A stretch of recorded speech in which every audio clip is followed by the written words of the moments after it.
Esta exposición surge en Madrid hace ahora casi 2 años. Un amigo común, Fernando Ferro, nos reúne a las 3 y nos cuenta lo que él piensa que podemos hacer, y cada una desde su punto de vista. La idea nos encantó, y en aquel momento acababa de morir Louis Bourgeois a sus 98 años, y además que seguía creando. Como a las 3 nos gustaba muchísimo su obra, decidimos rendirle un homenaje.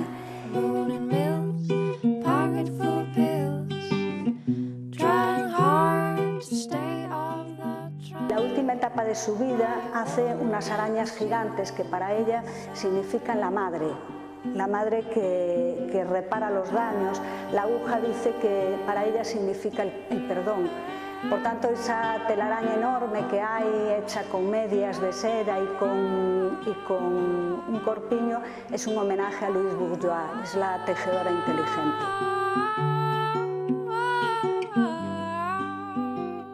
Las 3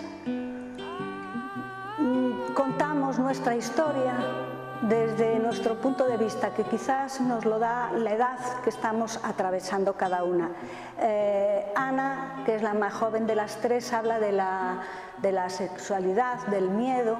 Zulema habla de la vida cotidiana, y yo, que soy la mayor de las 3, hablo de la memoria, de la tradición que transmiten nuestras mujeres, ¿no?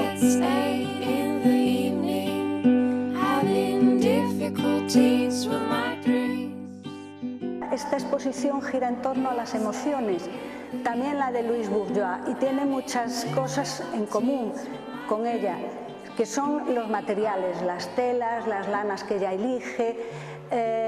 Ana quizás se coge la parte más sexual de Louis Bourgeois y habla sobre sexo sin tapujos. Trabaja con telas, trabaja con tojo, trabaja con cosas que le proporciona la naturaleza. Ella tiene una historia muy bonita, que es que para hacer una exposición anterior a esta, que hablaba sobre el miedo, se trasladó a Lugo, a las montañas, a una casa semidestruida, y estuvo viviendo durante un mes allí y curó su miedo.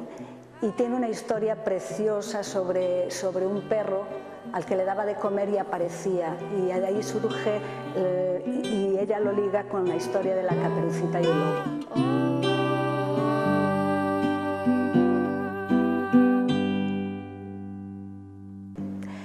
Zulema utiliza materiales como mucho más duros, utiliza el alambre de acero que se utiliza para las armaduras, utiliza tableros de DM, resinas sintéticas, y el resultado es muy suave, muy leve, muy especial. Ella habla de la vida cotidiana, de las escenas cotidianas, las casas, las ventanas, escenas de ducha, escenas de cama. Es muy dulce el resultado de su trabajo, aunque los materiales sean tan duros.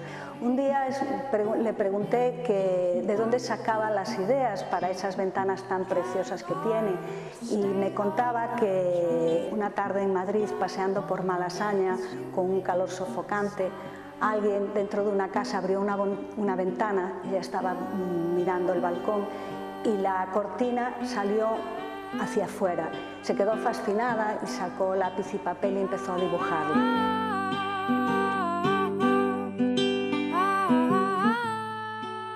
Y yo trabajo a través del reciclado. Utilizo lana, utilizo cartones que cojo en los contenedores, y utilizo cosas que tengo en el armario: ropa, trapos, telas, botones.